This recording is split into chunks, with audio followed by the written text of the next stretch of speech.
So, hello. Hey, I'm coming back to you today, Cassie Owens Moore, and I wanted to talk to you about something that happened with me and a student. So, yesterday I had a student come to me very much concerned about all the reports about ICE going into communities and schools and removing people. And she was just really concerned. She's Mexican American. Her mom was born in the United States, and her grandmother, immigrated to the United States several years ago. But they have family members who are on that path to become citizens, and even though they are doing the right thing, they're still traumatized by the reports that they're seeing. And so, we had this conversation, and I said to her, first of all, I'm so sorry. My heart breaks for you. I'm sorry for the stress that you're under. I'm sorry for the stress that, your family members feel, that your community feels. And, I just reassured her that I will do, everything in my power to protect her and all of my students. This is what I do. And she asked me, like, how do I get it? Which broke my heart in so many ways. She was like, how do you understand this? And so many people don't understand this. And my response to her was, I feel like a lot of people don't know any immigrants.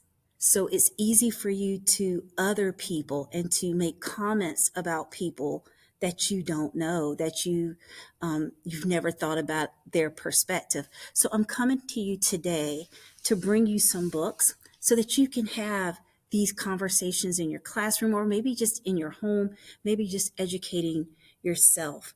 And so this first book is Dreamers. I've probably talked about this book before. It's by Eugenie Morales, and it's the story of how she came to the United States with her son, didn't know the language, learned the language, just all these different things. It's such an eye-opening account because, unless you're reading these firsthand accounts, you can fall victim to false narratives. You can start to listen to some false narratives where people from other countries are being lumped together and called derogatory names, called criminals, and they're just here to do all these things. And, why don't we hear the stories, hear the words coming straight from the people who come from other countries? And this is a fabulous, fabulous book. And, I love this part in the story where she says, we are stories. We are two languages. We are Luca. We are resilience. We are hope. We are dreamers, sanadores of the world. We are love, amor, love. And it's just that dream of, of a different life, of maybe a better life. And it's just a fabulous book to start some conversations, no matter what grade level you teach. I'm in middle school. I still use this book a great bit. Another book, and I'm so glad I'm including graphic novels. I have to admit, I have not always included graphic novels in my discussion. I can sometimes just get stuck on chapter books. But another book is When Stars Are Scattered. This is an award-winning graphic novel, and it's the story of two brothers who are in a refugee camp, and they're looking for their mom. And the part that really stood out to me in this book, and it's just fabulous, there are so many fabulous places and fabulous things, but the part that really stuck out to me in this book was the part where they talk about wanting to return home. They want to go back to their native country, but their native country is at war, and it's not safe. And so they are where they are, and they eventually get to America, and it's a long process. But it's such a good book, an award-winning book. Several students in my school have read this book and have come back, and we've had some wonderful conversations about what it means to be an immigrant, how it must feel to be in a refugee camp. I can't imagine anyone willingly wanting to put themselves or their loved ones in that situation. You must be going through something really horrendous to have to uproot your life and try to start over. When stars are scattered. I always want to say Where Stars Are Scattered. Maybe that should be a sequel. Another book I have, which is another graphic novel, is Isla to Island. Now, let me tell you about this book. This book is really cool because it is a wordless graphic novel. So, in this story, this girl is sent to America from Cuba. She's coming from Cuba in like 1958. And it's just how she learns, how she has to navigate American culture, American school, um, just being with a family that's not your own. And it's told in this beautiful black and white. The black and white kind of symbolizes her sadness and frustration of leaving her home, because in the beginning of the story, when she's in Cuba and with her parents, it's all colorful.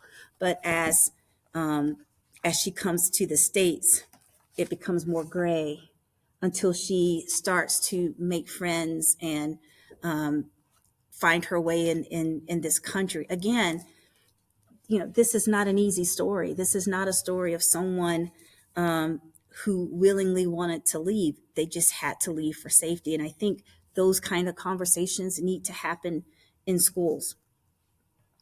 Cuba in My Pocket. It's another book. This was a South Carolina junior book a few years ago, but it's another fantastic story. It's a longer book, but it's a really good book. I remember reading this book thinking, wow, like there's so many things that I did not know. I admit I don't know a lot of history about Cuba and why people, left Cuba to come to the United States. And so that's, something on my part, and that I'm learning Cuba in My Pocket. Ephraim Divided, again, this was another award book in 2020, 2021. It's a fantastic book about a family that gets divided when the mom gets deported. And so the rest of the family is, in the United States trying to figure out, first of all, how to get mom back, what's going on, just all the confusion, all the fear. So there's a lot in this book of Ephraim Divided. It's fantastic, fantastic, fantastic book. I encourage you to read this one. Just so good. And then the last one is Red, White, and Whole. Now, it's not so much, she's a first generation American. Her parents immigrated over, and it's about her trying to find that balance between being true to her culture and being part of, the American culture, and how her parents are navigating all this. There's just a lot in this story. Again, and this is a novel in verse. I've had several kids read this one. This was one of our Project Lit books as well. Let me read this little part. It says, "Do you speak Indian?" At the end of French class, Tiffany comments that I'm so good at languages, English, French, and "Do you speak Indian?"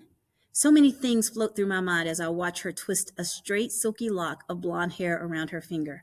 I want to tell her that people from India, just a small sample of Indian people in her own city, speak over a dozen languages. We are Hindu, Muslim, Christian, and other religions. We are all different shades, from dark brown to almost as pale as she is. I want to tell her we make more kinds of delicious food. We make more kinds of delicious food than she could imagine.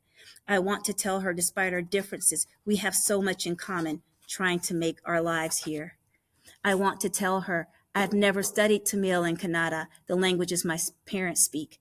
Never learned to conjugate those verbs, never learned those curly alphabets. My parents only taught to me in English. I want to tell her when I reach for words in Kannada or Tamil, all my brain can come up with is the French I learned in school. And what I understand of the languages my parents speak is confined to the mundane conversations of home. And when I do try to talk, my accent is wrong, wronger than my parents' accents when they speak English. But I don't tell her any of this. Instead, I just say no. So it just multi-layered. Isn't that just so multi-layered in everything? And I feel like the best way for us to support our students and to hear our students is to engage in conversation and books that discuss these things, so that our kids feel safe and they feel like they can have conversations with us about what's going on in the world. Isn't that what we want? We want them to be more engaged, but we have to create that way. We have to create that language so that they feel like they can talk to us about things that are going on. And so I've just given you a sample of book. I'm sure that there are so many more, but please start to look and find those immigrant stories so that you can see that world from another perspective. Isn't that the beauty of books? I'm not an immigrant in that sense of the word, but I can read these stories and empathize with the characters and begin to understand what this must feel like without actually being able to understand completely. And if this is something that you want to continue to do, if you want to continue the work of making sure students feel safe and seen, if you want to do the work of making sure that books that push the conversation forward stay in school, I invite you to do two things. Join the South Carolina Association of School Librarians. That is a $15 a year association fee. And then join the South Carolina Education Association. This is the work that we do. This is what we do. We stand up for educators and students, and we know that these conversations are so essential right now. So I invite you to grab a book and read, and let's keep doing good work. Have a great day. Together we learn, together we grow, together we heal, together we flow. Be cool, every teacher, every school. Be cool, every teacher, every school. Be cool, every teacher, every school.